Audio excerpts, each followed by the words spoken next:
묵도하심으로 주님께 드리는 예배를 시작하겠습니다.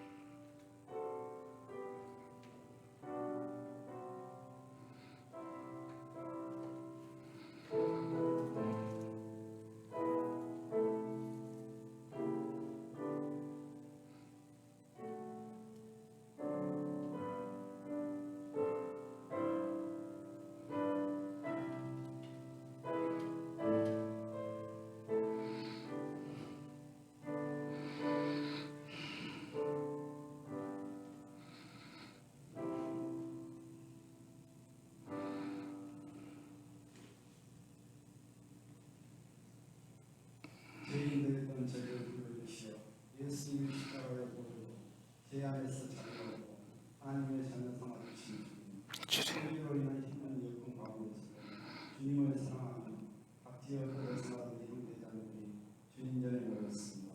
이 시간 주님과 함께 공유하는 아버지, 주님이 주시는 충만한 믿음으로 힘에 노래하며 주님의 영광을 위해 온전히 헌신하는 모두가 됐습니다. 아버지 하나님의 크신 계획과 뜻 안에서 저희 사랑과 공동체 교회를 이 땅에 허락하셔서 16년 동안 말씀을 전하며 선교에 힘썼던 담임 목사님이 은퇴를 결정하시고 후임 목사님은 청기 가운데 있습니다. 저희들은 부분적이고 제한적인 생각하고 수고하고 열심히 해보지만 한계가 있습니다. 아버지, 하나님 아버지께서 경계하시고 개입하셔서 더 준비하시고 예비하신 신실하고 겸비한 목사님을 허락하셔서 말씀으로 문장하여 사랑이 넘치고 성령 충만한 교회를 이끌어 지역사회를 변화시키고 세상 끝까지 복음을 전파하여 주님의 주신 사명을 잘 감당하는 교회를 갖게 해주시옵소서. 아멘. 많은 세대들에게 어렸을 때 주님의 말씀 안에서 올바로 성장하며 주님의 전해된 삶으로 세상에서 꼭 쓰임받는 예수님의 사랑과 성품을 발명하는 자연으로 이끌어주신 목사님을 허락하여 주시길 간절히 기도드립니다. 주님, 말씀을 전하는 목사님 성령님 함께 아버지, 말씀으로 저희들의 마음을 깨우쳐 더 이상 주님. 노력하지 않고 아멘. 하나되어가는 큰 시간이 되길 원합니다. 아멘. 주님의 십자가를 이고 따르는 한 주간이 될 수 있도록 인도하여 주시옵소서. 주님, 어둡고 힘들며 끝이 보이지 않는 고통 가운데 있을지라도 올바르고 좋은 길로 인도하시는 주, 어떠한 고난에 처할지라도 우리를 건지시고 치유하시고 회복시켜 주시는 주님을 온전히 믿사오며 사랑이 많으신 우리 모두 예수 이름으로 간절히 기도드립니다. 아멘.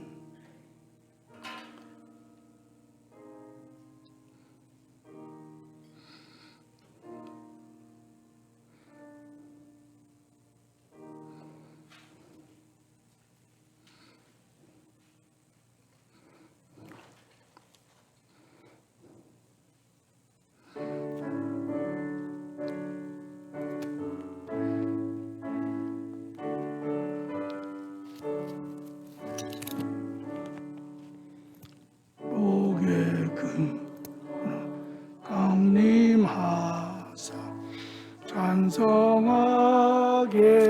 하소서. 월장 없이 자비하신 증량할 길 없도다. 부자들의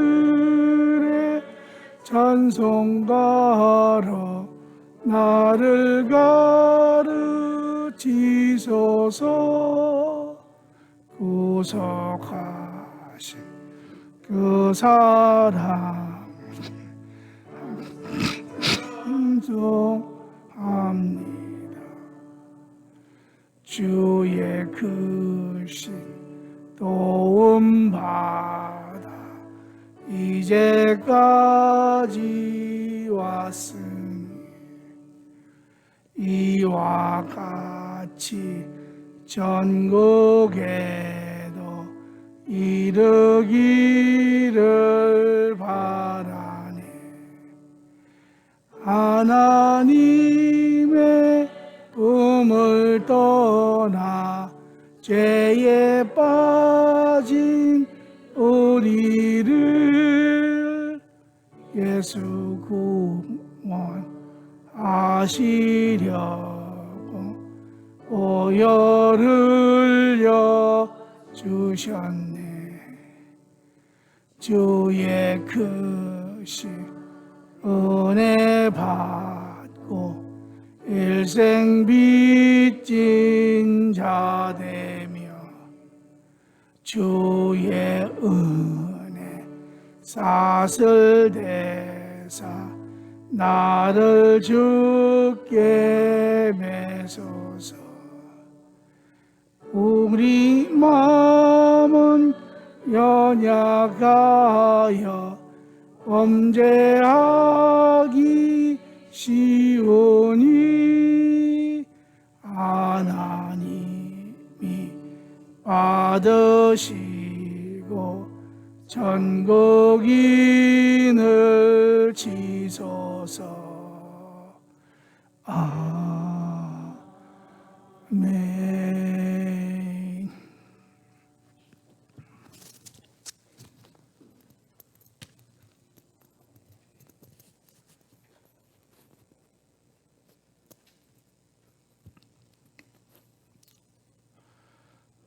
지난 한 주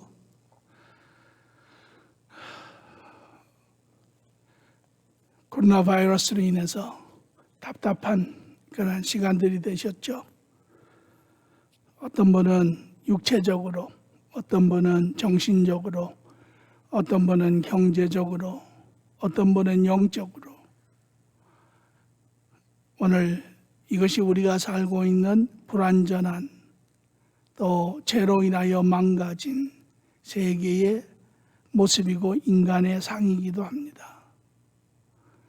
그러나 우리는 영원한, 온전한, 완전한 하나님의 나라를 바라보며 사는 자들입니다. 또한 이 시간도 주님과 함께 동행하며 주의 음성을 들으며 위로를 받으며 주의 주시는 선한 마음으로, 능력으로 우리 인간이 생각하기에 불가하다는 그러한 상식을 넘어서고 또 인간의 능력을 넘어선 그러한 일들을 우리는 이루어낼 수 있는 자들입니다. 하나님의 나라를 위하여 오늘 이 시간 주님을 바라보시고 오늘도 살아 주관하시는 하나님, 이 하나님, 모든 것의 근원이신 하나님, 하나님이 아니시면 이 모든 것과 우리의 모든 존재도 있지 아니하는 것을 우리가 깨달을 때 오늘도 만물을 통하여 온전하신 하나님을 바라보며 자녀들과 교제하기를 기뻐하시는 그 주님, 오늘도 우리가 함께 그 안에서 안식을 누리며 그 안에서 능히 시대의 문제들을, 역경들을 이겨내시기를 간절히 원합니다. 우리의 신앙을 고백합니다. 전능하사 천지를 만드신 하나님 아버지를 내가 믿사오며 그 외아들 우리 주 예수 그리스도를 믿사오니 이는 성령으로 잉태하사 동정녀 마리에게 나시고 본디오 빌라도에게 고난을 받으사 십자가에 못 박혀 죽으시고 장사한 지 사흘 만에 죽은 자 가운데서 다시 살아나시며 하늘에 오르사 전능하신 하나님 우편에 앉아 계시다가 저희로서 산 자와 죽은 자를 심판하러 오시리라. 성령을 믿사오며 거룩한 공회와 성도가 서로 교통하는 것과 죄를 사하여 주시는 것과 다시 사는 것과 영원히 사는 것을 믿사옵나이다. 아멘.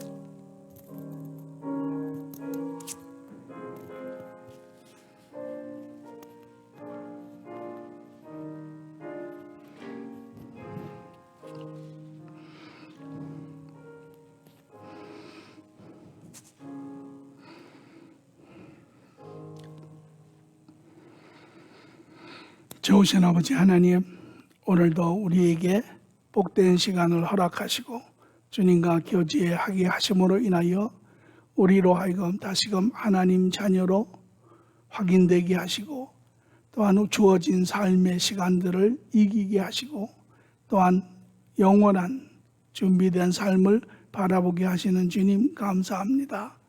주님, 우리의 하나님 되심을 감사합니다. 주님은 선하신 분이요 신실하신 분이요 참으로 은혜의 하나님이시요 우리를 사랑하시고 우리를 용서하시고 우리를 인도하시고 우리를 온전케 하시는 주님, 참으로 감사합니다.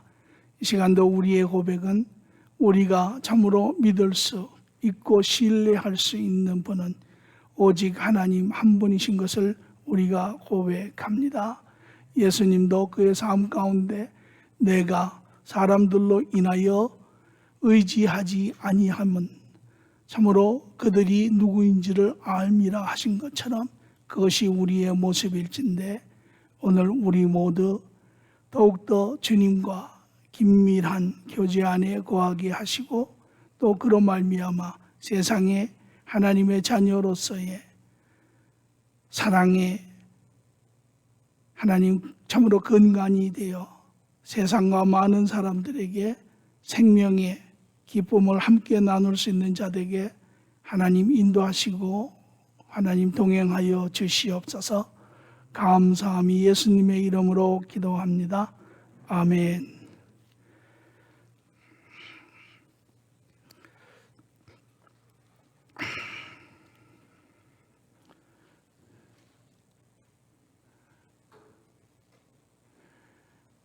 오늘은 믿음의 이야기를 잠시 해보고자 합니다. 얼마 전에 한 믿음 생활을 오래 하신 분 이야기가 구약은 하나님의 말씀이 아닙니다 라고 하는 놀라운 그러한 발언을 간접적으로 들은 기회가 있었습니다. 여러분은 어떻게 생각하세요? 구약과 신약은 다른 책이고 구약은 하나님의 말씀이 아니라고 생각하십니까? 아마 대부분의 분들은 동의하지 않을 줄 압니다. 그리고 한편으로는 더 나아가서 그게 말이 됩니까? 이렇게 이야기할 수 있을지 모르지만 그것은 사실은 또한 놀라운 이야기도 아닙니다. 왜냐하면 하나님의 택함을 받고 우리의 이 땅에서의 하나님과의 관계가 시작이 된 유대인들도 그리하였습니다. 유대인들도 모세 오경은 믿었습니다. 그러나 유대인들 중에 일부는 선지자서 구약을 믿었지만 일부는 선지자서도 믿지 않았습니다. 오로지 모세 오경만이 하나님이 주신 말씀이다 라고 믿었습니다. 선지자서까지도 인간이 쓴 책이다. 그러니 신약은 더 말할 것도 없죠. 신약은 아직도 믿지 않는 사람들이 많습니다. 이것이 인간의 신앙의 역사일진데 오늘날이라고 해서 많이 다르겠습니까? 의외로 우리 주위에 그러한 최소한 그러한 표현을 하지 않는다 할지라도 마음 한 구석에 혹은 머리 한 구석에 과연 구약이 신약과 한 책일까? 이렇게 생각을 하는 분도 혹 있을 수 있습니다. 만약에 결론적으로 이야기를 하면 구약이 없는 신약이라고 하는 것은 마치 집을 짓는데 파운데이션이 없이 그냥 땅 위에다 집을 짓는 것과 같다 할 수 있습니다. 그렇다면 그 집은 견딜 수 없죠.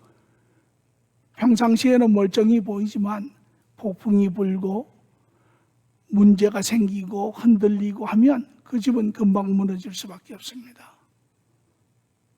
오늘 우리는 이러한 하나님의 말씀에 대하여 구약과 신약 또 하나님의 전체 말씀에 대하여 예수님의 말씀을 통하여 뭐라고 이야기하시는지 오늘 같이 우리는 듣고자 합니다.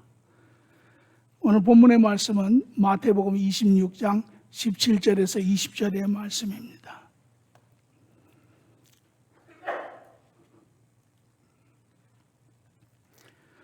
무교절의 첫날에 제자들이 예수께 나와서 이르되 유월절 음식 잡수실 것을 우리가 어디서 준비하기를 원하시나이까? 이르시되 성한 아무에게 가서 이르되 말씀이 내 때가 가까이 왔으니 내 제자들과 함께 유월절을 내 집에서 지키겠다 하시더라 하라 하시니 제자들이 예수께서 시키는 대로 하여 유월절을 준비하였더라. 저물 때에 예수께서 12 제자와 함께 앉으셨더니 아멘. 오늘 유월절에 대한 이야기가 나오고 있죠. 지금 여전히 전체적인 그림은 예수님의 이 땅의 사역의 마지막 주, 고난주, 한 주의 이야기고 또 좀 더 이야기를 축소시키면 오늘은 목요일입니다. 목요일 아침에 이제 주님과 제자들이 대화하고 있는 이야기입니다. 그런데 이것은 예수님의 관점에서 인류 구원의 관점에서 보면 고난주이지만 유대인의 관점에서 보면 이 주는 유월절입니다. 그래서 유월절의 이야기를 지금 예수님과 제자들이 하고 있는 것을 볼 수 있습니다. 첫 오늘 본문의 말씀에 마태복음 26장 17절에 무교절의 첫날에 제자들이 예수께 나와 이르되, 여기에 보면 두 가지 단어가 나옵니다. 유교절과 무교절. 우리가 많이 들은 유대인의 절기이지요. 대충은 아는데 조금 더 정확하게 이 유월절과 무교절이 어떤 관계를 가지고 있고 어떤 개연성에서 어떤 제자는 유월절이라는 말을 쓰고 어떤 제자는 무교절이라고 하는 말을 쓰는지 우리가 조금 확실히 점검을 해볼 필요가 있습니다. 유월절, 여러분이 기억하시는 이스라엘의 유월절은 무엇입니까? 유월절. 여기에 유월절과 유월절에 대해서 누가복음 22장 1절은 이 같은 이 이야기를 이렇게 쓰고 있습니다. 유월절이라고 하는 무교절이 다가오매. 이 두 단어를 같이 쓰고 있죠. 그래서 이 절기의 의미도 중요하지만 날도 중요합니다. 더더군다나 중요한 것은 여기에 예수님이 아주 깊이 관련되어 계시다라고 하는 사실이에요. 유월절은 우리가 잘 아는 것처럼 출애굽기에 창세기에서부터 이제 이야기가 나오고 있지요. 여러분이 잘 아는 것처럼 야곱의 후손들 70여인이 이제 요셉을 선두로 하여서 애굽으로 넘어가지요.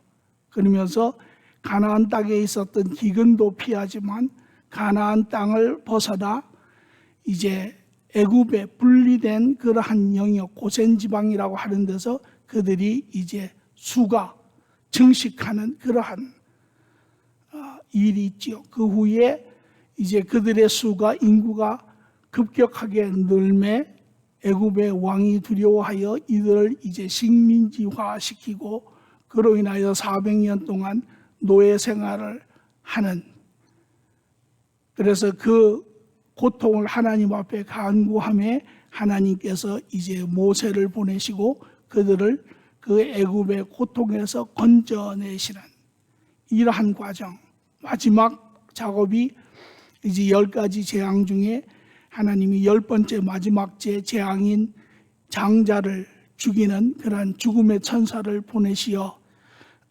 그 대신에 유대인의 모든 가정에는 이제 그 죽음으로부터 하나님이 건지시는 그러한 역사, 그래서 죽음 대신에 양을 죽여 그 문설주에 피치를 하면 죽음의 사자가 그 죽음을 건너갔다 해서 패스오버 하고 하는 유월절이죠. 그래서 유월절은 양의 죽음으로 대신하여 유대인을 죽음에서 구하는 것을 기념하는 절기, 이것이 유월절이죠. 그러면 무교절은 무엇입니까? 무교절은 유월절과 연결되어 있는 것인데, 이 무교절은 이제 애굽의 노예 고통에서 하나님이 그들을 구원하셨다. 그 후에 그들이 무교, 누룩이 없는 떡을 먹는 시간이라고 해서, 이것은 이제 애굽을 떠날 때 애굽에서 그들이 배운, 경험한, 영향을 받은 이 모든 세상적인 부분들을 내려놓고 이제 온전한 하나님의 자녀의 거룩한 삶을 살라라는 것을 기억하는 시간입니다. 하나님이 이스라엘을 애굽에서 구원하신 것을 기념하는 것이 유월절이면, 이제 구원한 후에 그들은 하나님의 거룩한 자녀로, 하나님이 우리 아버지가 되시고 우리가 하나님의 자녀가 되어서, 그러므로 이제 세상의 삶을 내려놓고 하나님 나라의 거룩한 삶을 사는 것을 기억하기 위해서 지키는 것이 무교절입니다. 그래서 이 두 가지를 출애굽기 12장 14절에 하나님이 명령을 하세요. 너희는 이 날을 기념하여 여호와의 절기를 삼아 영원한 규례대로 대대로 지킬지니라. 그런데 어떻게 지키느냐? 레위기 23장 5절 6절을 보면 그 지키는 방법을 설명을 하는데요. 첫째 달 열 나흘날 저녁은 여호와의 유월절이요, 14일 저녁이 유월절이요, 같은 달 15날은 여호와의 무교절이니 이래 동안 너희는 무교병을 먹을 것이니라. 그래서 이 유월절과 무교절은 붙어 있습니다. 두 개의 단어를 쓰고 있지만 실상은 두 개가 붙어서 하나가 온전히 되는 절기가 유월절과 무교절입니다. 그래서 14일 날 8일 총 합쳐서 유월절이 하루, 무교절이 7일 합쳐서 8일에 걸치는 절기인데, 그 8일 절기의 첫째 날이 바로 유월절의 만찬을 먹는, 자기들을 구원하신, 죽음에서 구원하신 하나님을 기억하는 첫날이 유월절이고, 둘째 날부터 7일 동안을 무교병, 누룩이 없는 떡을 주식으로 먹는데, 그날이 바로 이제 구원받은 우리는 하나님의 거룩한 자녀로 이 땅에 살아야 한다 라고 스스로 다짐하는 시간이 무교절입니다. 그래서 이 두 단어는 다른 단어같이 보이지만 실상은 둘이 붙어서 한 온전한 의미를 갖는 그러한 절기입니다. 그렇기 때문에 때로는 오늘 본문에서 본 것처럼 어떤 사람은 유월절이라는 말을 쓰는가 하면, 어떤 사람은 무교절의 첫날이라고 단어를 씁니다. 무교절 8일 합친 이 총절기를 총칭적으로 유월절이라고 이야기하는 사람도 있고, 이 8일을 전체적으로 무교절이라고 하는 사람도 있고, 또 8일의 첫날을 유월절이라고 하는 사람도 있고, 또 어떤 사람은 무교절의 첫날이라고 이야기하는 사람도 있습니다. 이것이 유월절과 무교절의 관계이고, 오늘 제자들이 그 당시 갈릴리나 유다에 사는 사람들이 쓰고 있는 그러한 하나의 관행적인 언어입니다. 이제 오늘 무교절 첫날, 그러면 무슨 날입니까? 유월절이죠. 그런데 오늘은 목요일입니다. 여러분이 지난주에 말씀을 혹시 기억하는지 모르지만 예수님이 수요일 날 밤에 제자들에게 이렇게 이야기하세요. 이제 이틀이 지나면 유월절인데 내가 인자가 이제 팔리고 고난을 당하리라. 그게 수요일 저녁의 이야기예요. 그래서 지금 하루가 밤이 지나고 새날이 되어서 목요일이 되었습니다. 그런데 이 목요일을 제자들은 지금 본문에 쓰고 있기는 유월절이다, 무교절의 첫날이다 이렇게 쓰고 있습니다. 이 날짜의 의미는 우리가 조금 있다가 보도록 하겠습니다. 그랬더니 제자들이 예수께 나와 이르되 유월절 음식을 잡수시는 것을 우리가 어디서 준비하기를 원하시나이까? 주님, 다시 말하면 오늘 유월절 만찬을 어디서 드시겠습니까? 이렇게 묻고 있어요. 조금 우리가 폭넓게 생각을 해보면 예수님은 지금 베다니에 계시죠. 그 당시에 유세비어스라고 하는 초대 2000년 전에 1세기에 아주 희귀한 그런 유명한 역사가가 이 이야기들을 많이 쓰고 있는데 그 문헌에 보면 이때 예수님의 마지막 유월절 때 예루살렘에서 잡은 그 양의 수가 한 25만 마리 된다라고 이야기를 합니다. 양 한 마리에 사람 10명, 사람 10명의 양 한 마리를 잡게 되어 있죠.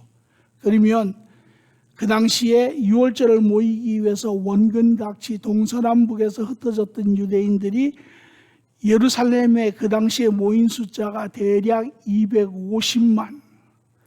예루살렘은 아주 작은 도시죠. 큰 도시가 결코 아닙니다. 그래서 250명을 다 수용할 수가 없죠. 그러니까 성전 안, 성전 밖, 예루살렘 거리 다 사람들이 길거리에 앉아도 250만 명을 채울 수가 없습니다. 그래서 그때는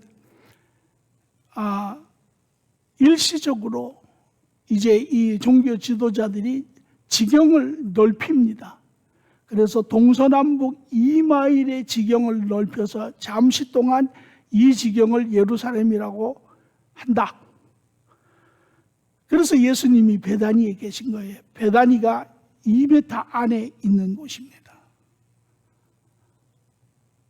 그러면 예수님은 이미 베다니에 계시는데 뭐 때문에 제자들이 베다니에서 그냥 만찬을 드시면 되지 예수님한테 물으십니까? 주님, 어디에 가서 유월절 만찬을 우리가 준비하리까? 이유가 있었습니다.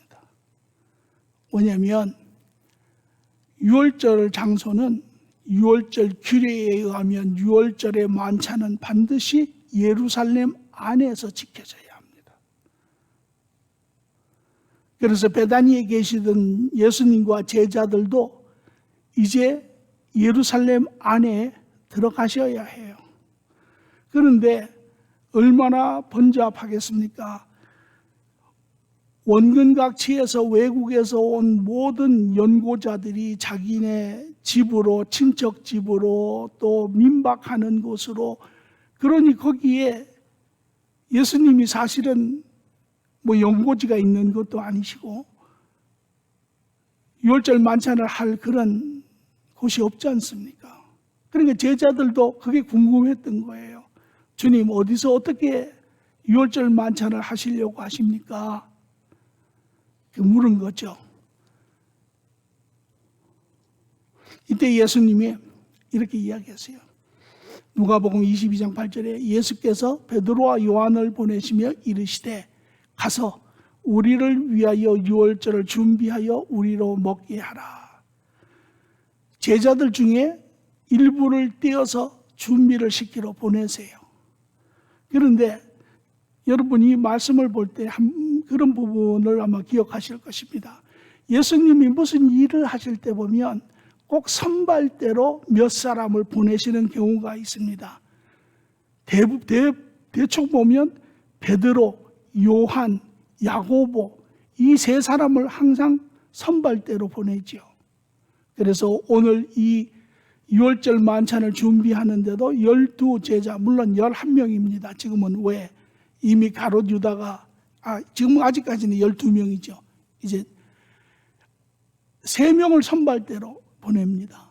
또 이후에 6월절 만찬을 먹으신 후에도 이제 겟세마네 동산에 가서 기도하실 때도 보면 그때는 11명, 가롯 유다가 이미 이제 떠난 후고 11명인데 이 세 사람을 데리고 더 안쪽으로 가서 기도하시고 나머지 8명은 그 입구의 초입에 그들을 두세요. 또 변화선상에 가실 때도 마태복음 17장에 예수님이 다른 12제자들 중에 9제자는 두시고 꼭 3명을 데리고 변화선상에 올라가셔서 그 변화되신 예수님의 모습을 보여주세요. 그래서 여기에 대해서 많은 이야기들이 있습니다. 예수님이 이 세 제자들을 사랑하셨다. 그런데 예수님이 꼭 사랑하셔서 그랬겠습니까? 그 제자들만 사랑하셨겠습니까? 다른 제자도 사랑했겠죠. 그런데 그 이유가 있습니다. 예수님이 사역을 하실 때 예수님에게는 2가지의 일이 항상 같이 일어나고 있는데, 하나는 예수님이 가시는 곳에는 많은 무리들이 따랐습니다. 말씀을 듣기 위해서, 병 고침을 받기 위해서, 주님의 이적과 기적을 확인하기 위해서 수많은 사람들이 따랐습니다. 그것이 현 시대의 사역이라면, 또 예수님은 항상 가슴 속에 한 가지를 묻고 계시는데, 그것이 뭐냐면 미래의 사역입니다. 예수님이 가신 후에 제자들이 그 사역을 이어받아서 해나가야 되는 것이죠. 그래서 만약에 예수님이 12제자를 다 데리고 겟세마네 동산에 가시든지 변화선상에 가시든지 준비를 시켰다면 아무 일도 할 수 없습니다. 왜? 예수님을 따라오는 모든 사람들이 그들에게 와서 일을 할 수가 없죠. 그래서 예수님이 2그룹으로 나눠서 일반적인 제자 8 내지 9은 그들을 돌보게 하셨어요.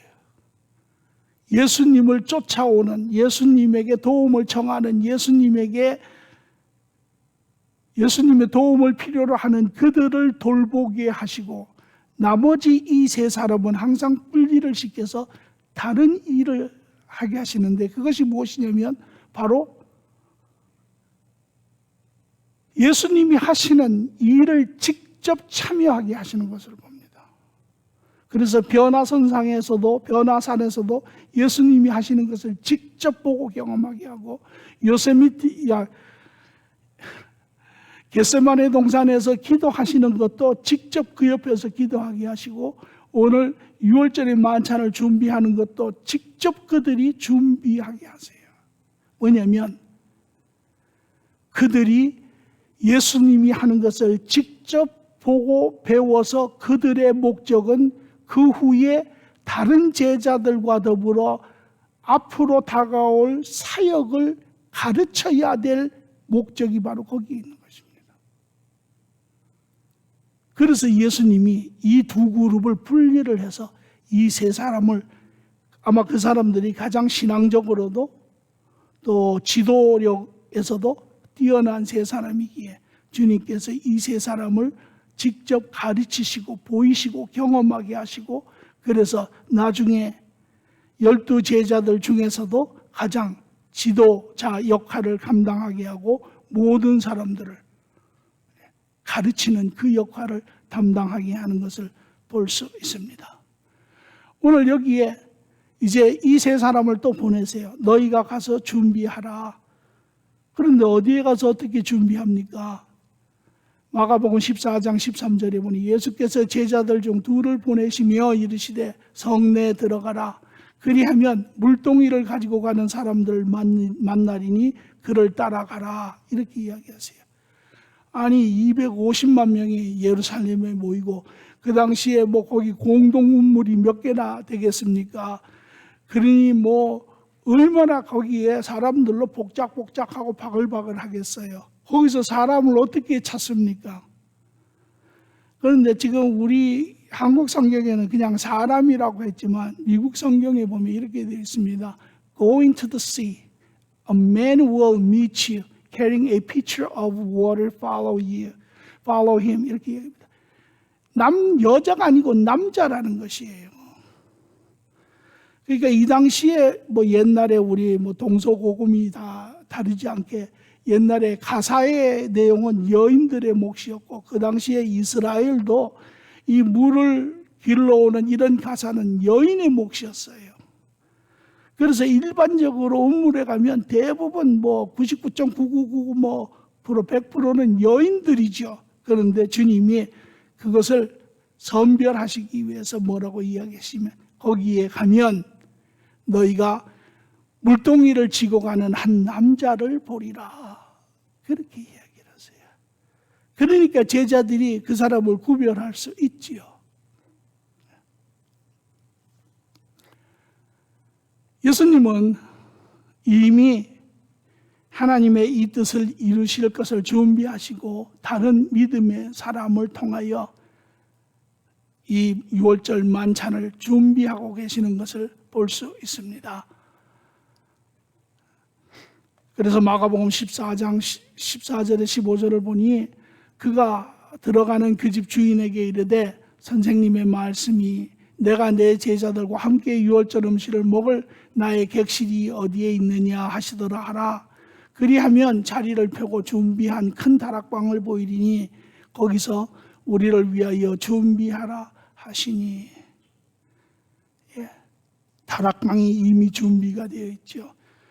하나님이 이미 이 6월절의 만찬을 위하여 예수님은 제자들과 또 제자들 이외에 따르는 사람들과 그분의 사역을 이루어가고 있는 한편 이 6월절을 준비하시는 하나님이 다른 믿음의 사람을 불러서 이제 6월절 준비를 하라라고 해서 그가 이미 큰 다락방을 준비하고 거기에 필요한 제반 모든 부분도 준비하였습니다. 그리고 그냥 우리가 이 절서를 기회가 있을 때마다 읽지만 그냥 예수님이 가셔서 6월절 식사를 하셨나 보다 뭐 그렇게도 생각할 수 있지만 이 제자들은 자세히 보면 이 2명의 제자들은 예수님에게 돌아가지 않습니다. 그리고 그것에 남아서 하루 종일 6월절 식단 만찬을 준비를 합니다. 그리고 그 후에 저녁이 되어서 예수님이 나머지 10 제자를 데리고 가서 합석하시고 이제 6월절 만찬이 시작이 됩니다. 6월절 만찬은 그냥 되는 것이 아니지요. 그래서 마태복음 26장 19절에도 보니 제자들이 예수께서 시킨 대로 하여 6월절을 준비하였더라. 이제 그들은 하루 종일 6월절 만찬을 준비를 합니다. 식순이 있는데 우리가 그 순서는 다음 주에 보기로 하고요.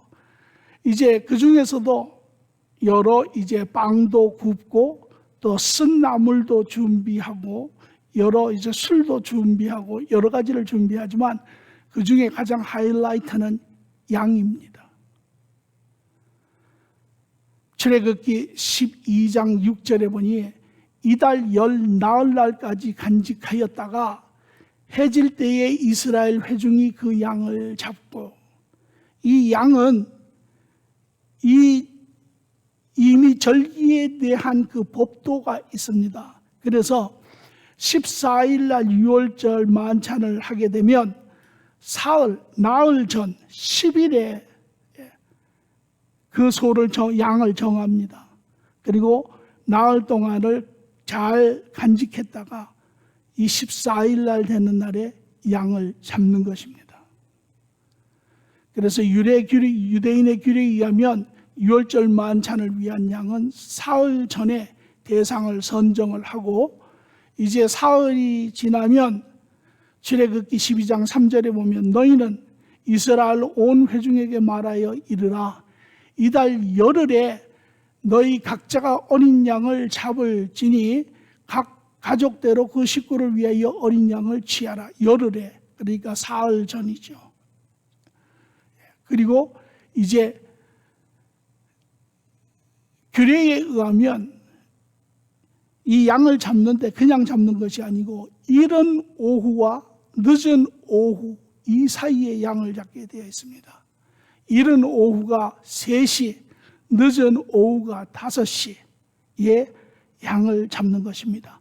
우리가 나중에 보겠지만 예수님이 돌아가신 시간이 바로 이 3시에서 5시입니다. 이 하나님의 규례에 따라서. 그래서 제자들은 이미 사흘 전에 준비한 양을 그곳에 가서 기다렸다가 이제 그 양을 데리고 와서 오후 3시에서 5시에 그 양을 잡습니다. 그리고 이제 양을 죽여 피를 다 빼고 그들이 이제 양고기를 준비를 해서 모든 만찬의 준비가 다 끝난 것입니다. 이제 그때 그렇기 때문에 만찬은 6시 후에 이루어지죠. 6시는 어떤 시간이냐면 이스라엘 달력의 시간에 의하면 하루의 새날이 시작하는 날입니다.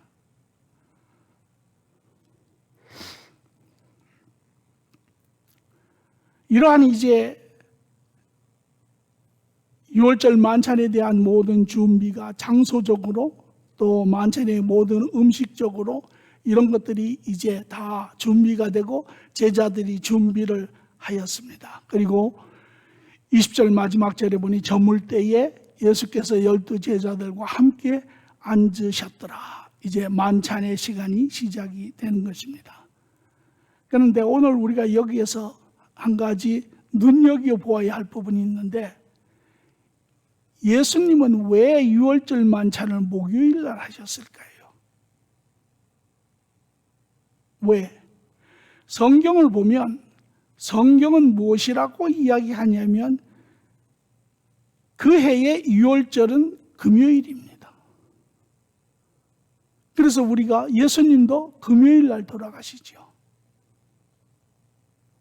우리가 굿 프라이데이라고 하는 것도 그 이유입니다. 그런데 예수님은 제자들과 함께 유월절을 목요일 날 지키세요.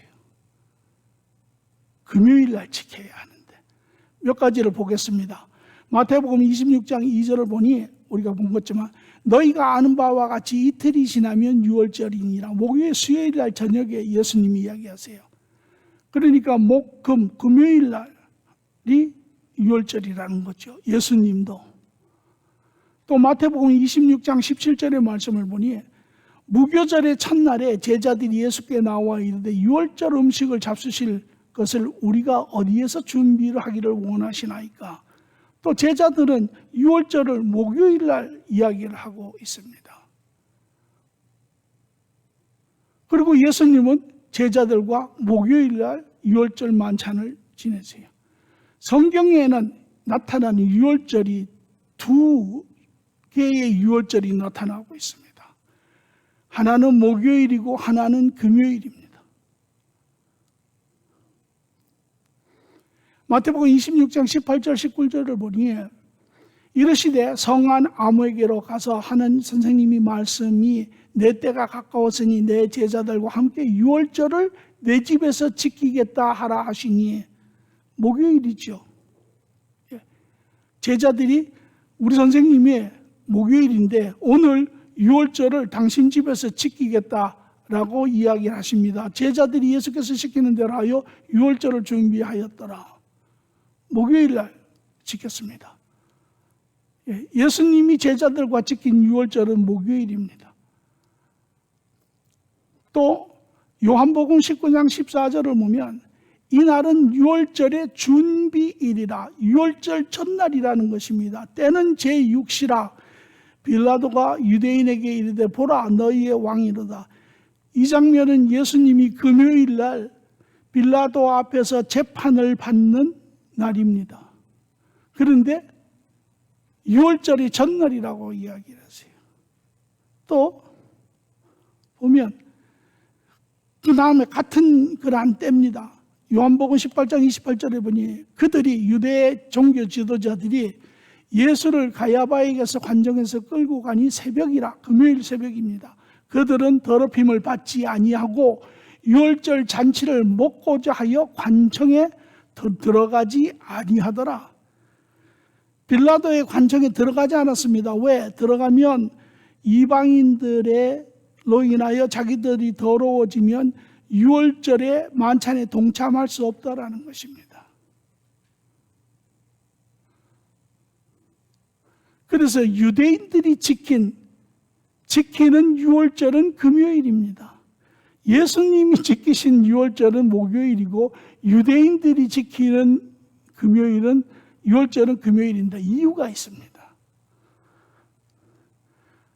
답은 이러하죠. 바리새인들과 갈릴리인들은 목요일에 유월절을 지켰습니다. 그러나 사두개인들과 유대인들은 유다에 있는 유대인들은 금요일 날 유월절을 지켰습니다. 아니 이게 어떻게 가능합니까?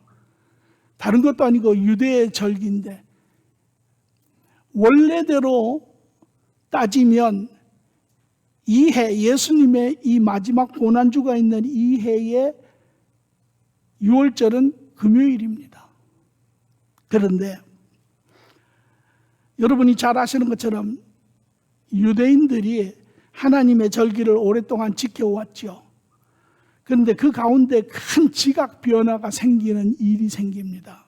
그것이 바로 무엇이냐면 북이스라엘과 남이스라엘 유도가 멸망하는 일입니다. 하나님 앞에 불순종하고 세상적인 방법으로 하나님을 거역하는 우상을 섬기는 이러한 것으로 인하여 북이스라엘이 아시리아에 의해서 망하지요. 그리고 그 후에 유다 남이스라엘이 바빌로니아에게 망합니다. 그 후에 그들은 70년 포로 생활을 가지요. 이 70년 포로 생활을 갈 때 그들은 모든 것을 잃어버립니다. 성전도 잃어버리고 신앙도 근거도 잃어버리고 나라도 잃어버리고 주권도 잃어버리고 모든 것을 잃어버리고 포로가 되어서 바빌로니아로 끌려갈 뿐만 아니라 이제 나중에 페르시아로 또 페르시아에서 지나서 그리스로 그리스에서 로마로 이들이 이러한 포로 생활을 살기 시작합니다. 이들에게 그 당시에 유대인들의 달력은 하루의 시작은 저녁부터 시작하여 그 다음날 저녁까지가 하루입니다. 그러니까 예를 들면 목요일이면 목요일 오전은 여전히 유대인들에게는 수요일입니다. 목요일 저녁부터 시작해서 금요일 저녁이 되기까지가 하루입니다. 이것이 유대인들이 계산하는 달력입니다. 그러나 포로 생활을 가서 이제 그들이 포로 생활을 하면서 그 당시에 바빌로니아나 페르시아나 이 사람들의 달력은 유대인과 달랐습니다. 어떻게 다르냐면 오늘날의 달력과 같습니다. 아침에서 아침까지, 새벽에서 새벽까지가 하루이지요. 그래서 처음에는 유대인들이 자기들의 그 달력을 기억을 하고 지냈죠. 그러나 시간이 흐르고 세대가 바뀌어가고 1세대, 2세가 바뀌어가면서 그들의 사고가 달라지기 시작을 했습니다. 그와 비슷한 것이 무엇이냐면 우리나라에 신정과 구정이 있습니다. 신정은 1월 1일이죠. 구정은 2월 10 며칠이죠. 그러면 처음에는 옛날에는 구정을 지냈습니다. 구정이 한 해의 시작이라고 생각을 하고 지냈죠. 그러다가 어느 날 갑자기 이제 신정으로 한다.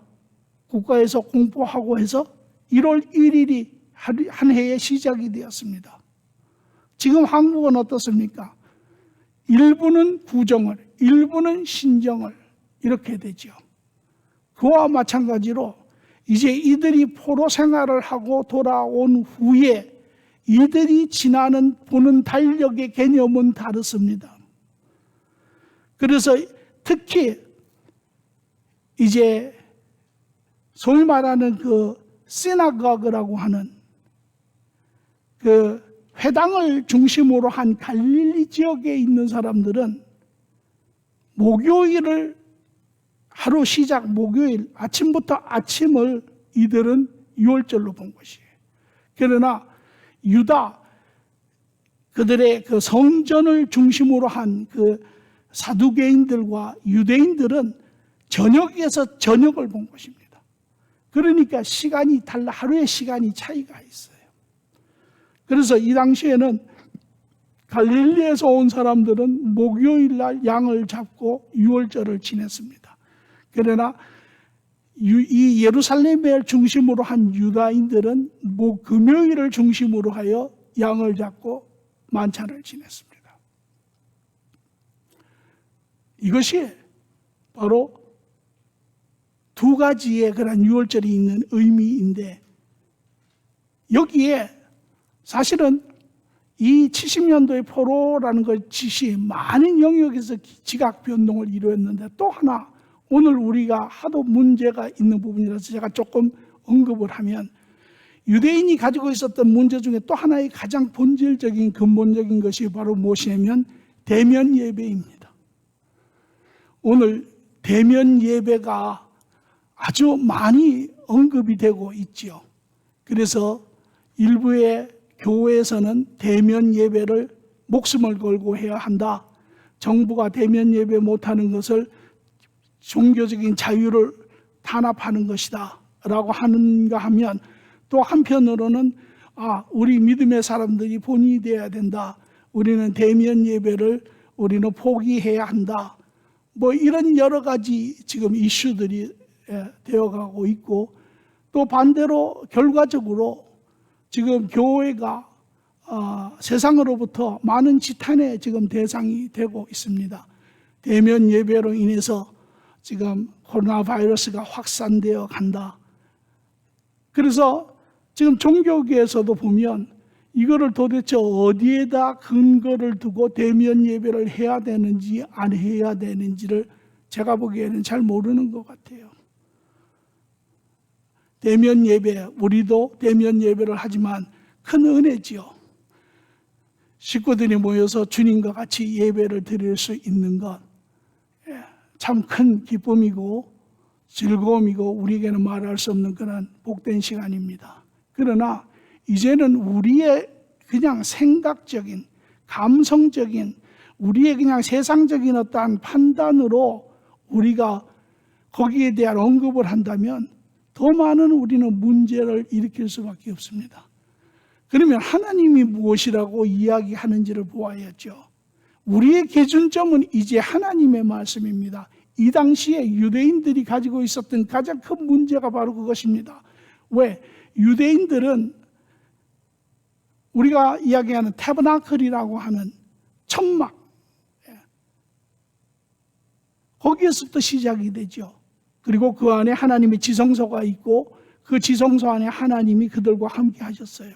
그래서 그들은 성전은 그냥 건물의 이상의 개념입니다. 하나님이 우리와 함께 하시는 곳, 하나님이 거하시는 곳의 개념이죠. 그런 그들이 솔로몬 성전도 짓고 이제 이랬으나 이 70년 포로 생활을 하게 될 때쯤에 그들의 성전은 완전히 무너졌습니다. 그래서 그들은 항상 예배를 대면 예배, 그들의 성전에 가서 예배를 드려야 하는 그러한 개념을 가지고 있던 자들이 이제 갈 곳이 없어졌어요. 예루살렘으로 돌아갈 수도 없고 예루살렘 성전도 존재하지 않고 아주 난감한 그런 상황이 되었죠. 그러나 그것이 오히려 계기가 되어서 그들이 깨달은 것이 있습니다. 하나님은 그 성전에만 계시는 하나님인가? 그리고 그들이 그 성전을 대신한 것이 바로 무엇이냐면 회당입니다. 어디에라 거하시는 하나님, 그래서 그들은 그 회당의 개념을 가지고 70년 포로 생활이 끝난 후에 돌아갔을 때 그 회당의 개념이 적용된 데가 갈릴리 지역입니다.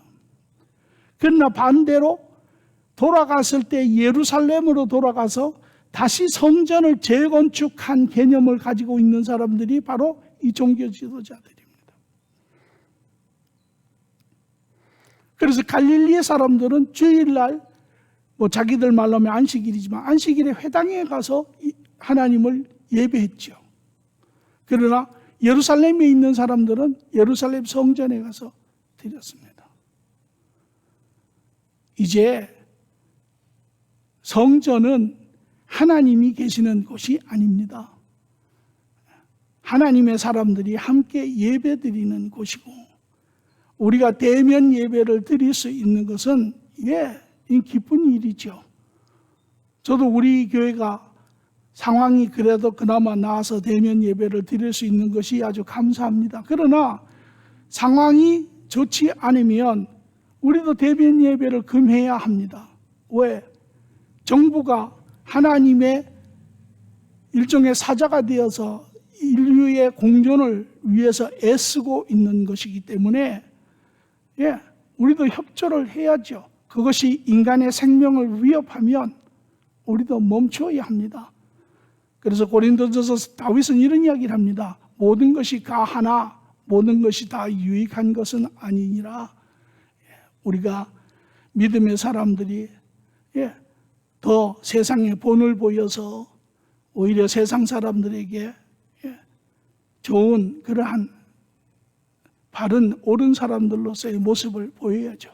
이것이 대면 예배에 대한 바른 성경적인 그러한 자세라고 할 수 있습니다. 이제 예수님께서는 목요일 날 제자들과 유월절을 지키시고 또 나아가서 다른 유월절인 금요일 날 돌아가셨지요. 여기에는 깊은 의미가 있습니다.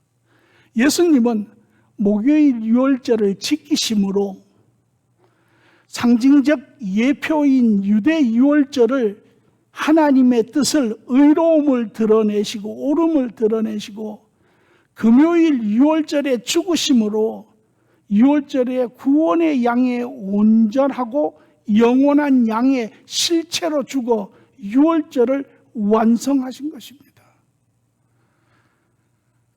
유월절을 기름 부으셔서 하나님의 그 뜻을 의로움을 드러내시고 확인하시고 본인이 금요일 유월절에 직접 온전한 유월절 양으로 죽으심으로 그 유월절을 확인시키고 완성하신 것이죠. 하나님의 계획의 개념에서 보면 이렇게 볼 수 있습니다. 에베소서 1장 4절에 곧 창세전 그리스도 예수 안에 택하사 우리를 사랑 안에 그 앞에 거룩하고 흠이 없게 하시려고 창세전에 하나님이 인간의 넘어짐을 보시고 하나님의 계획이 나오셨습니다. 그리고 창세기 3장 15절에 인간이 죄를 지었을 때 하나님이 그 계획을 표현하시고 선포하시어 내가 너로 여자와 원수되게 하고 내 후손도 여자의 후손과 원수되게 하리니 여자의 후손은 내 머리를 상하게 할 것이고 너는 그 발꿈치를 상하게 할 것이니라. 예수와 이스라엘과 사단과 이 모든 관계를 이야기하고 계시죠.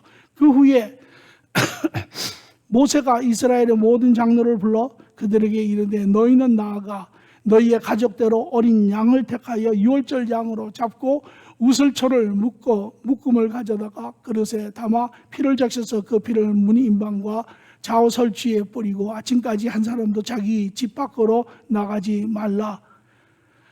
또 여호와께서 애굽 사람들에게 재앙을 내리려고 지나가실 때에 문임방과 좌우 문설주의 피를 보시면 여호와께서 그 문을 넘으시고 멸하는 자에게 너희 집에 들어가서 너희를 치지 못하게 하실 것이니라. 너희는 이 일을 규례로 삼아 너희와 너희 자손이 영원히 지킬 것이니라. 출애굽기 12장 21절에서 24절에 이제 양으로 대신하고 있는 것을 보십니다. 그리고 레위기 5장 6절에 보니 잘못으로 말미암아 여호와께 속죄제를 드리되 양떼의 암컷 어린 양이나 염소를 끌어다가 속죄로 드릴 것이니 제사장으로 그 허물을 위하여 속죄할 것이니라. 피로 대신 대속의 피로 상징적으로 지금은 짐승의 피를 쓰고 있지요. 그러나 인간의 영원한 구속의 피는 온전한 피로 하여야죠. 그리고 마침내 예수님이 이 땅에 오셨을 때 요한복음 1장 29절의 말씀을 보니 이튿날 요한이 자기에게 나오심을 보시고 이르되 보라 세상 죄를 지고 가는 하나님의 어린 양이로다. 하나님이 준비하신 온전한 짐승의 일시적인 짐승의 제사의 피가 아니라 온전한 하나님의 제물이다라고 이야기를 하시죠. 그리고 요한복음 19장 30절에 마침내 예수님이 십자가에 돌아가실 때 예수께서 심포도를 받으신 후에 이르시되 다 이루었다 하시고 머리를 숙이고 영혼을 떠나가시니라. 하나님의 계획이 이루어졌다라는 것이죠. 이것을 히브리서 9장 12절은 이렇게 이야기합니다. 염소와 송아지의 피로 아니하고 오직 자기의 피로 영원한 속죄를 이루사 단번에 성소에 들어가셨느니라. 그러므로 고린도전서 5장 7절은 말하기를 우리의 유월절 양고 그리스도께서 희생되셨느니라.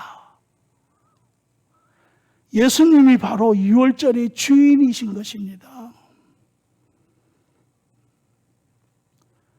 하나님의 이 구속의 사역이 만세 전부터 예비되고 선포되고 이스라엘의 공동체를 통하여 예수님이 오실 때까지 상징적인 예표적인 짐승의 피로 대속하시다가 예수님이 오신 후 신약에 들어와 마침내 죄 없으신 그 하나님이신 그분이 자기의 피로 십자가에 완성하심으로 그 선포된 구약의 유월절이 신약에 와서 완성되고 이루어진 것이죠.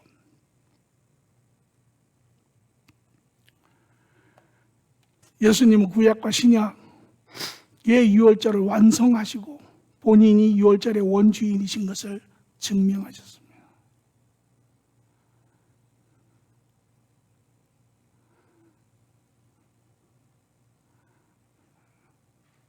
여러분, 구약이 하나님의 말씀이 아니라고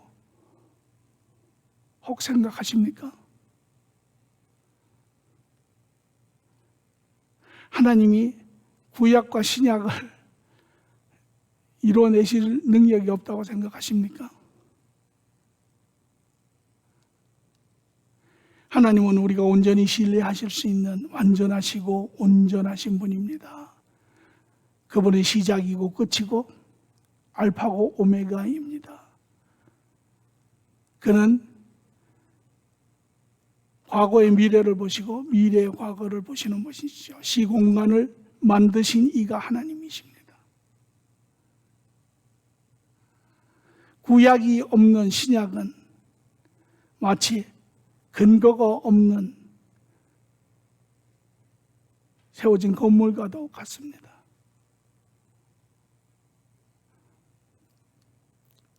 마태복음 5장 18절도 말하기를 진실로 너희에게 이르노니 천지가 없어지기 전에는 율법의 1점도 1.1획도 결코 없어지지 아니하고 다 이루어지리라.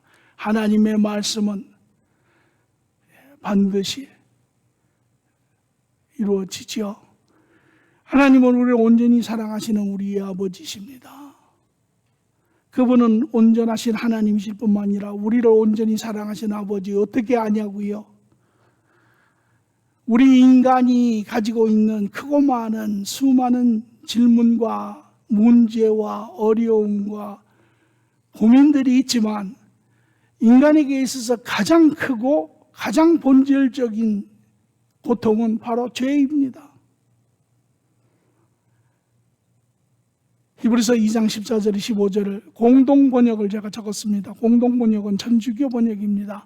왜냐하면 제가 여러 복음을 번역을 비교했을 때 가장 정확하게 번역이 되어 있는 부분이라서 자녀들은 다 같이 피와 살을 가지고 있으므로 예수께서도 그와 같은 피와 살을 가지고 오셨다가 죽으심으로 죽음의 세력을 잡은 자 곧 악마를 멸망시키시고 한평생 죽음의 공포에 쌓여 살던 사람들을 해방시켜 주셨습니다. 그렇죠. 이 세상 사는 사람들이 가장 두려워하는 것이 죽음입니다. 그렇기 때문에 이 세상 사는 것도 한 세상 사는 것 잘 살아야 된다고, 배부르게 살아야 된다고, 멋지게 살아야 된다고, 풍성하게 살아야 된다고, 그렇게 모든 전력 투구를 하고 있죠. 그러나 우리에게 영원한 삶이 있다면 우리의 모든 그러한 두려움도, 우리의 삶의 그러한 자세도 다 바뀔 수밖에 없죠. 주님은 오늘 우리가 본 것처럼 예수 그리스도를 통하여 이 인간이 해결할 수도 없고, 인간이 해결하지 아니하면 인간답게 살 수 없는 이 죄의 본질적인 문제를, 가장 큰 문제를 해결해 주셨죠. 이것이 하나님이십니다. 그래서 로마서 5장 8절도 예수 그리스도를 통하여 자기의 사랑을 확증하셨느니라 그렇게 이야기하시죠. 그분이 우리에 대한 완전한 사랑은 이미 이루어졌습니다. 다 이루어졌습니다. 그래서 로마서 5장 10절은 말하기를 곧 우리가 원수 되었을 때 그의 아들의 죽으심으로 말미암아 하나님과 화목하게 되었은즉 화목하게 된 자로서 더욱 그의 살아나심으로 말미암아 구원을 받을 것이니라. 예수님이 이미 돌아가셨고 이미 사하셨고 사망의 권세를 멸하셨고 이미 다 이루어졌죠. 오늘 우리 모두가 그 그리스도의 죽으심으로 인하여 구원 가운데 주님과 회복된 관계 안에 산다면 우리는 이 이야기를 누구보다도 잘 이해할 수 있지요. 뿐만 아니라 혹 여러분 가운데 아직도 주님과의 인격적인 개인적인 그러한 관계가, 확실한 관계가 없으시다면 마태복음 11장 12절은 이렇게 이야기합니다. 세례 요한의 때로부터 지금까지 천국은 침노당하노니 침노하는 자가 빼앗느니라. 누구든지 들어갈 수 있다라는 것입니다. 누구든지 원하고 그리스도로 말미암아 관계가 회복되고 그리스도 앞에 나와 죄의 문제가 해결되는 자가 들어갈 수 있는 그런 곳이라는 것이죠. 뿐만 아니라 오늘 주님과 동행하는 자들, 이 세상에 여전히 그러한 크고 작은 문제들에 특히 코로나 바이러스로 인해서 우리에게 많은 어려움들이 있습니다. 로마서 8장 32절은 말하기를 자기 아들을 아끼지 아니하시고 우리 모든 사람을 위해 내어주시니가 어찌 그 아들과 함께 모든 것을 우리에게 주시지 아니하겠느냐. 여러분 하나님을 믿으십니까? 낙심되십니까? 어렵습니까? 염려하세요? 예. 인간이니까 염려할 수 있죠. 그러나 하나님을 믿으시고 하나님께 간구하세요. 빌보서 4장 6절 7절로 말하기를 아무것도 염려하지 말고 다만 모든 일에 기도와 간구로 너희 구할 것을 감사함으로 하나님께 아뢰라. 그리하면 모든 지각에 뛰어나신 하나님의 평강이 그리스도 예수 안에서 너희의 마음과 생각을 지키시리라. 오늘 우리 모두에게 주시는 하나님의 위로가 되기를 간절히 바랍니다. 좋으신 아버지 하나님 감사합니다. 오늘 주님의 유월절을 통하여 또한 유월절에 이루신 그 완성을 통하여 참으로 그리스도가 누구이신지를 또 그가 어떻게 하나님의 계획을 이루신지를 우리는 다시 한번 확인하며 우리 하나님의 신실하심과 완전하심을 감사하며 또한 영광과 존귀를 올려드립니다. 주님 이 시간 특별히 어려운 시대에 여러 가지로 경제적으로 또 가정적으로 건강적으로 어려운 자녀들이 있습니다.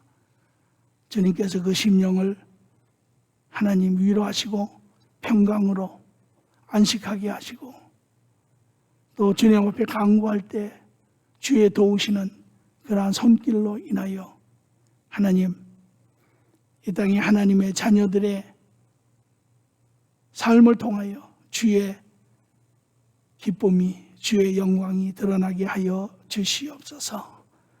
감사함이 예수님의 이름으로 기도합니다. 아멘.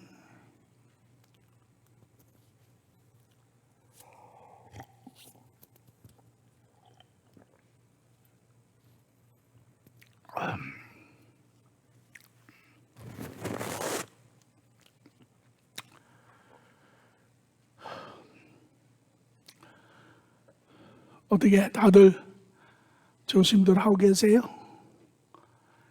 예, 저도 가급적이면 여러분들을 위해서라도 조심을 해서, 특히 제가 아마 여러분들 가운데 이제 예배를 원하지만,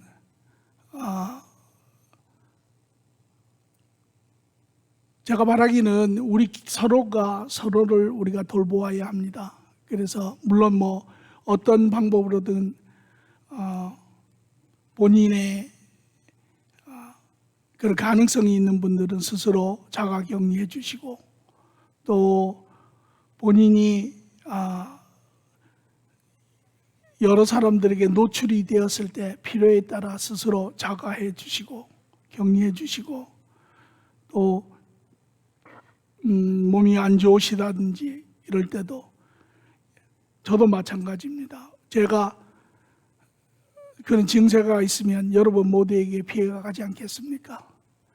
그래서 가급적이면 이제 앞으로 설교도 좀 조용조용 이야기하려고 해요. 그리고 설교할 때만 제가 마스크를 벗고 그 말씀을 전하려고 합니다. 그래서 서로가 항상 주의해 주시고, 그래서 꼭 대면 예배를 우리가 할 수 있으면 더 좋죠. 그래서 할 수 있을 여건이 될 때 계속 지속적으로 할 수 있게, 또 만약에 또 그런 상황이 안 되면 또 할 수는 없죠. 그러니까 우리 모두가 조금씩 도와서 주의해서 잘 또 예배 이런 시간도 지켜나가기를 바랍니다. 이상입니다.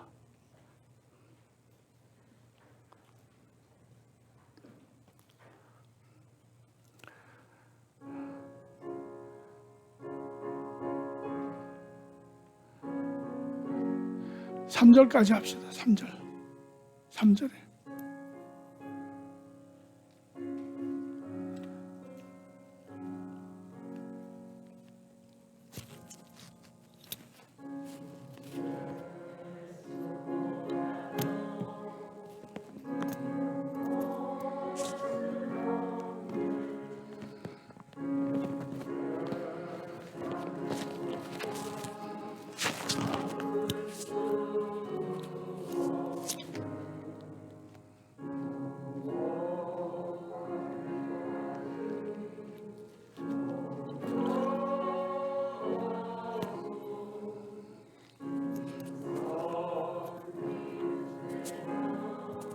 변치 못해 성질감 답을 일삼이고 상정다 버렸네 주 예수보다 더 귀한 것은 없네 예수밖에는 없네. 3절 한 번 더 하겠습니다. 예수보다 더 귀한 것 것은 없네. 이 세상 보기와 바꿀 수 없네. 영욕과 핍박이 몰려와도 주 섬기는 내 마음 변치 못해. 세상 즐거움 다 버리고 세상 자랑과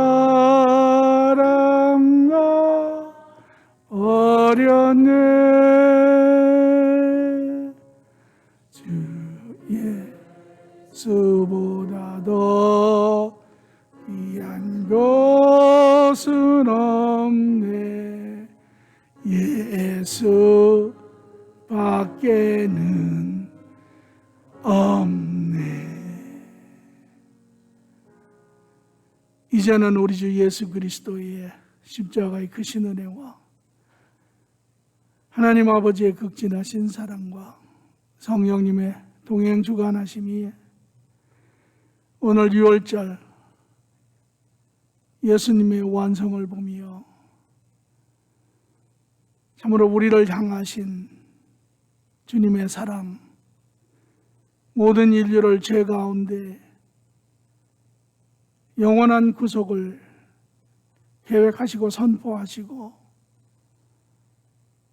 짐승의 피로 그 뜻을 드러내시고 그러나 마침내 예수 그리스도 하나님의 아들이신 그분이 이 땅에 오시어 기이한 생명의 피를 흘림으로 인하여 하나님의 구속의 모든 사역을 이루어내시고 오늘 우리에게 자유를 주시며 새 삶을 주시며 새 소망을 주신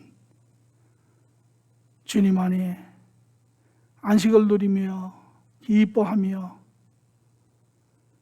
영광을 돌리는 모든 믿음의 식구들 머리 위에, 가정 자녀 위에, 학업 직장 위에, 한 주 붙이시는 귀한 생명들 위에 지금부터 영원토록 함께 계실지어다. 아멘. 주님